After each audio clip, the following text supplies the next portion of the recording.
This is the most dangerous man in the world, the head of an international mafia, a gangster, a bloody baron, a man who built a drug empire, a kidnapper, and basically, the devil himself. His name is Ylli Arabaci. However, that's the image TikTok created of him. Yes, you heard that right.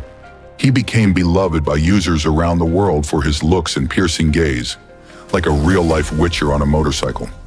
Sure, he's not exactly a model citizen, but he's also not the pure evil he's often painted as. Ylli Arabaci operated in Germany as a member of the biker gang Hells Angels Motorcycle Club, which kept the city of Cologne in fear, dealing in robbery, extortion, and racketeering. Ylli is of Turkish descent, and after his release in 2007, he was deported back to Turkey. He's also been spotted in Dubai. Thanks to his Turkish roots and appearance, the internet dubbed him the king of the Albanian Mafia. But that's not true. He has nothing to do with them. So why are we so afraid of the Albanian Mafia? We hear about them in social media, in Hollywood films, and in police reports. And unfortunately, not without reason. The Albanian Mafia really can be called one of the most structured and far-reaching criminal networks in the world, stretching its tentacles across every continent. In this video, we'll figure out how the Albanian Mafia was born. We'll look at its structure, its hierarchy, and those at the very top. We'll find out what earned them their fearsome reputation, and most importantly, why they still haven't been stopped. You're watching Pandemic of the Mind, and before we begin, I'd like to ask you to leave your feedback in the comments. We read everything and reply to everyone. Your support helps this channel grow. So let's not waste another second. Let's go.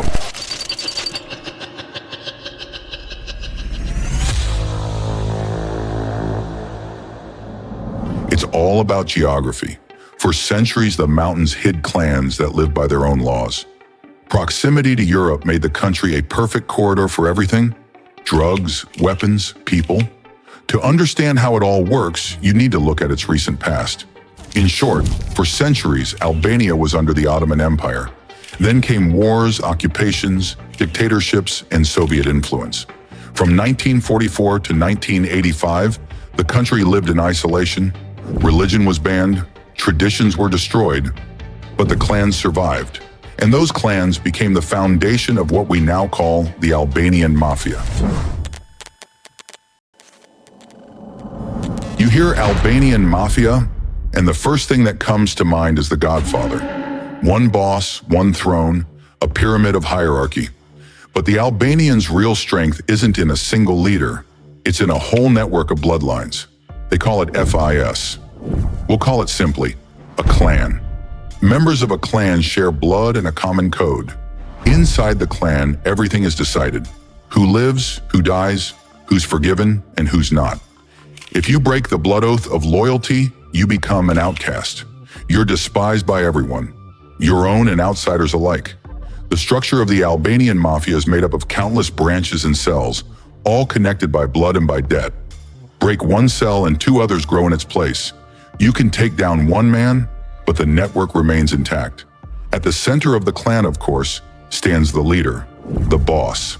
He's cunning, strong, and his word is law. But beside him are not outsiders. They're brothers, sons, nephews, people whose loyalty is unquestionable. Then come the soldiers, younger cousins, distant relatives, or just men who've proven their loyalty in blood. Sometimes soldiers aren't family at all. They're slick financiers, corrupt officials, or foreign contacts. The mafia keeps them close with money and fear. Their loyalty might be weaker, but without them, international operations would be impossible. There's also another key piece in this system, the MIC. It's like a friend, but far more than that. A MIC is a trusted ally from another clan, someone with whom a sacred pact has been made. A MIC gives you shelter, connections, and protection in a foreign city. The more MICs a clan has abroad, the easier it moves, trades, and stays invisible. Understand this, for a clan, honor and blood vengeance mean everything. Betrayal, insult, deceit, it's all paid for in blood. Sounds brutal, but that's what keeps everyone in line. It makes the system reliable, even for dirty business. Imagine living in a world like that. One mistake, and you're gone. A leader's order must be carried out no matter what. No democracy, no rules we take for granted. That's the foundation on which the Albanian Mafia's machine was built. Blood instead of law, oaths instead of contracts, fear instead of justice. And that's why, to outsiders, this system looks nearly impenetrable.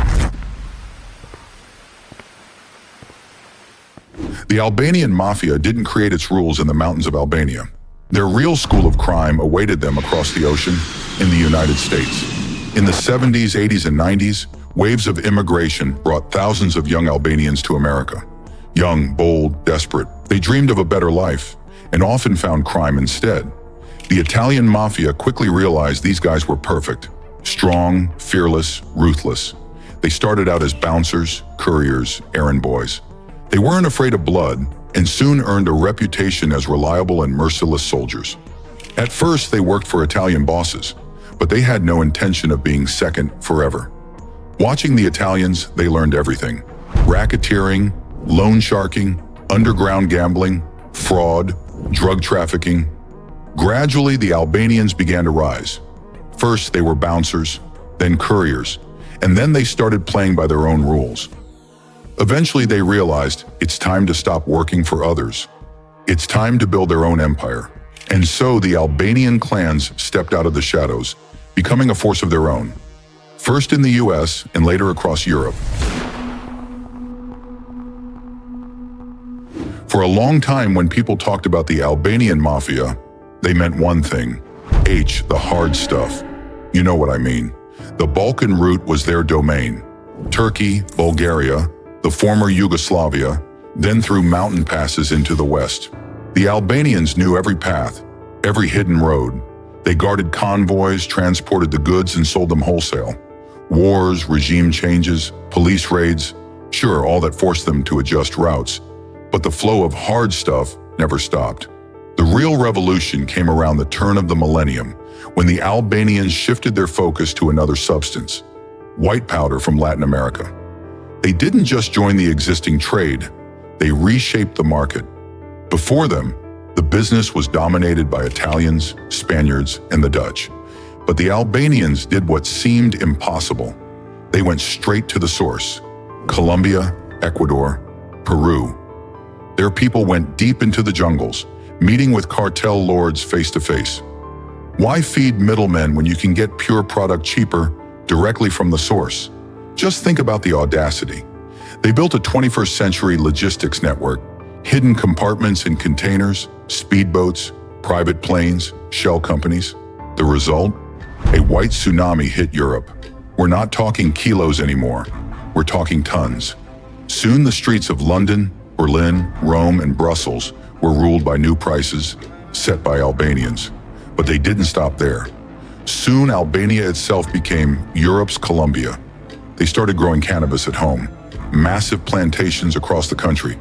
From there, tons of products flowed to Italy and Greece. At the same time, clans began moving into the synthetic drug market and other psychoactive substances. If the clan is the body of the mafia, their methods are its nervous system.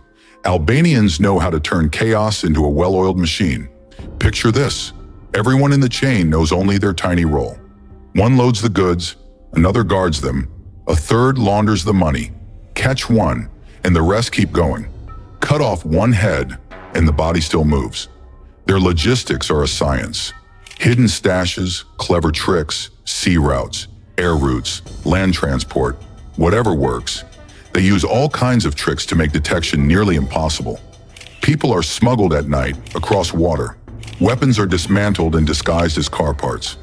Drugs are hidden in bananas or other goods. And the Albanian Mafia has a secret weapon few talk about: their language. Ancient, complex, full of dialects. To outsiders, it's just noise. Don't believe it? Listen to how it sounds. Ka kanë ndoshta një herë në 4 vite, një herë në 5 vite, një herë në 6 vite, po tash të u bë vit për vit. And see if you can make out a single word. Let me know in the comments. You don't just need translators. You need people who understand the dialects and the context. And those are extremely rare. Now add to that their mastery of disguise. Burner phones, encrypted messengers, aliases, code words. Together, this makes their movements and communications nearly invisible to law enforcement. Let's not forget about money. Mafia money doesn't sit in bags anymore. It flows through restaurants, clubs, car dealerships, construction firms, hotels, real estate. Hundreds of shell companies, fake contracts, offshore accounts, all to blur the trail. And yes, cryptocurrencies are increasingly used as an extra layer. Fast, semi-anonymous payments that move under the radar. Finally, there's their social camouflage. Diasporas, offshore fronts, legitimate businesses, and people with clean records. Crime blends with legality, and even police struggle to tell who's a criminal and who's just an investor. That's how they live, a hidden, multi-layered, nearly untouchable network. Sometimes a single story tells more than a ton of analysis. Here are some episodes when Albanian clans crawled out of the shadows and the world understood.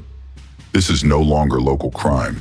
It's a transnational threat. Remember I mentioned the Balkan route? In the mid-1980s, Rudolph Giuliani, then the U.S. Attorney for the Southern District of New York, launched a high-profile operation against a flow of opiates moving through the Balkans. They intercepted a shipment worth hundreds of millions, estimated street value, no less than $125 million. Several network members were in prison, and the Mafia responded quickly and violently. They put a $400,000 bounty on the heads of the Assistant U.S. Attorney and a DEA agent. Imagine that. People who felt so untouchable that they declared hunting those hunting them. The authorities. They carried out intimidation campaigns across the globe. Both law enforcement officers had to live under round-the-clock protection. This was a clear marker. The Albanian Mafia was now playing on the world stage. One of the most influential Albanian mobsters is Alex Rudaj. He came to the US in the late 1980s, worked as a bouncer, and then created a gang in the Bronx called the Corporation. He quickly entered the gambling business, installing machines in bars and pushing out competitors through threats and violence. Rudaj wasn't the type to sit in an office. He personally got involved in fights and conflicts.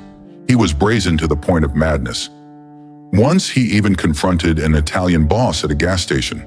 The boss arrived with 20 bodyguards. Rudaj had only 6. Rudaj said straight to them, "Leave, fine. Don't leave, I'll blow up the station." Everyone realized he wasn't joking and backed down. But the fairy tale ended. In 2004, the FBI carried out a massive operation. Arrests were made on the streets. Charges included racketeering, extortion, and illegal gambling. More than 20 people were investigated, 6 top bosses convicted, and Rudaj received a 27-year sentence. There was also the story of the Wolf Pack in the Bronx, a real drug delivery service. Call, and they would bring it. Over several years, they moved more than a ton of marijuana and maintained a full arsenal of weapons. But in 2013, the leader was arrested and sentenced to more than 10 years. Prosecutor Preet Bharara dryly commented, "The Bronx is a little safer now. One blow, locally easier, but the massive network remained intact." And finally, the 2025 case of Ylli Didani. This one reads like a movie plot. According to investigation materials, he ran an international network transporting tons of white powder from South America to Europe and the US. The ingenious part? They planned to use underwater drones. Attach a mechanism to the bottom of a container ship, cross the ocean, and release the cargo near European shores. It sounds like science fiction, but these were real mafia plans to evade security and customs. Ultimately, international cooperation and long-term surveillance led to arrests and the network's destruction. But even this episode showed how far organizers are willing to go. In general, each story is like a lightning flash. You see the structure, the power, they fall, get arrested, but new faces and new schemes appear. And that scares people the most. The network can adapt and experiment without fear. Today, the Albanian Mafia is not just shadowy mountain figures or immigrant gangs in basements. It is a transnational network spanning the globe.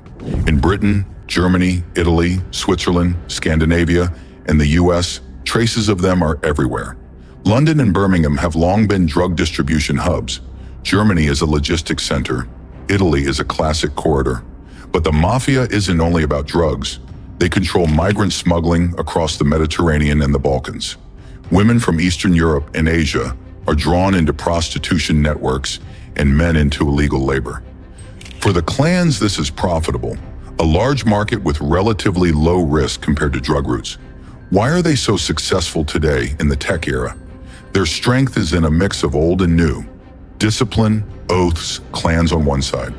Risk-taking, entrepreneurial thinking, gadgets, encryption, crypto payments, rapid adaptation, and a global diaspora on the other. They integrate anywhere, find niches, and operate on a large scale. They are hard to tackle. Language barriers, codes, oaths, that's it. Collecting evidence is hellish work. Infiltrating a clan? Almost impossible. Convincing a member to testify? Near zero chance. Add corruption, both in transit countries and in well-off Europe. Sometimes there are high-profile arrests, leaders imprisoned, warehouses shut down. But the network quickly raises new heads. The Hydra doesn't die. Cut one off, another grows. And there is something even scarier. The mafia becomes a subculture. New gangs, for example, in London, not only sell drugs and extort money. They make rap, shoot TikTok videos, pose with expensive cars and guns. Criminal luxury becomes a fetish for some youth. There is no easy victory. Solving this quickly is impossible. International collaboration, strong institutions, and community support are needed. But the question remains, how does a culture of violence and crime become a lifestyle and dream for a new generation? And can it be stopped at all? That is what should concern us.